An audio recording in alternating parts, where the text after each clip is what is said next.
नमस्कार, NMF news पर आप सभी को बहुत स्वागत। मैं हूं आपके साथ अभिषेक पुंडी। संभल विवाद तो आप सुन ही रहे थे। संभल में सर्वे के दौरान 24 नवंबर के दिन जो कुछ हुआ, उसके बाद विष्णु गुप्ता नाम के एक शख्स ने अजमेर शरीफ के नीचे भी शिव मंदिर होने का दावा कर दिया। कोर्ट में पिटीशन दाखिल कर दी और कहा गया कि इसका भी सर्वे करवाया जाना चाहिए। तर्क दिया गया बुलंद दरवाजे का कि उस पर कई आकृतियां आज भी ऐसी हैं जो हिंदू होने का सबूत देती हैं, साथ ही कुछ चीजों को ढक दिया गया है। इसका जो तर्क है, इसका जो सबूत दिया गया है इस पिटीशन का, उसके पीछे एक किताब है हरबिलास सारदा ने इसे लिखी है। वो जज रहे हैं। किताब का नाम है अजमेर हिस्टोरिकल एंड डिस्क्रिप्टिव। 1910 में ये किताब आई थी। इस किताब का हवाला देते हुए कोर्ट में पिटीशन दाखिल की गई है। 20 तारीख को मामले में अगली सुनवाई होगी। राज्य सरकार को, मस्जिद पक्ष को और एएसआई को भी इस पर नोटिस जारी कर दिए गए हैं। लेकिन इस विवाद के बीच सुप्रीम कोर्ट की वकील नाजिया इलाही खान ने क्या कुछ कहा है, पहले आप वो सुनिए।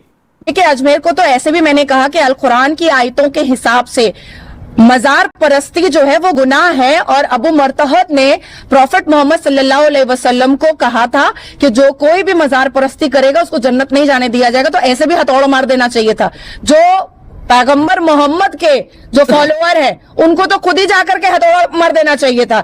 लेकिन बात यहां पर यह आती है कि यहां पर मेजॉरिटी हिंदुओं की है। हमेशा से हिंदुओं का यहां रहन सहन रहा है।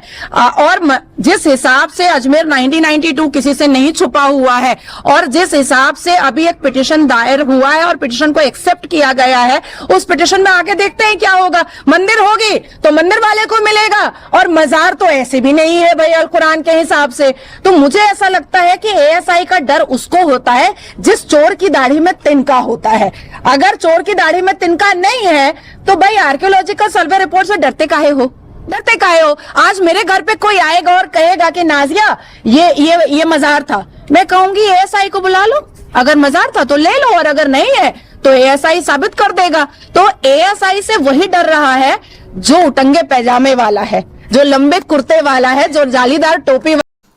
नाजिया इलाही खान ने जो कुछ कहा है वो कुरान के हिसाब से कहा है कि कुरान में मजार परस्ती करना जायज नहीं है, वो नाजायज है या फिर हराम है। ये ठीक वैसा ही है जिस तरीके से इस्लाम को मानने वाले दुहाई देते हैं कि बुत परस्ती हराम है, इसीलिए हिंदुओं को वो काफिर मानते हैं क्योंकि हिंदू मूर्ति पूजक है। उनके हिसाब से हिंदू बुत पूजा करता है। तो कोई इन लोगों से पूछे, ये कोई जवाब देने वाला अगर हो तो वो बताए कि क्या जो मजार परस्ती है उसमें बुत पूजा नहीं की जा रही। एक इंसान को जब कहीं दफनाया जाता है, उसके ऊपर मजार बनाई जाती है, उसे पूजा जाता है। हालांकि हम ये नहीं कह रहे हैं कि इसके नीचे शिव मंदिर ही है या शिव मंदिर को तोड़कर ये बनाई गई है, लेकिन इस्लाम को अपने हिसाब से ढाल लेना पूरी तरीके से गलत है। जहां आपको लगता है कि इस हिसाब, अगर ये बात इस्लाम के हिसाब से है, इसको मनवा लेना चाहिए, जोर जबरदस्ती कर लेनी चाहिए, तो वहां वो कर ली जाती है।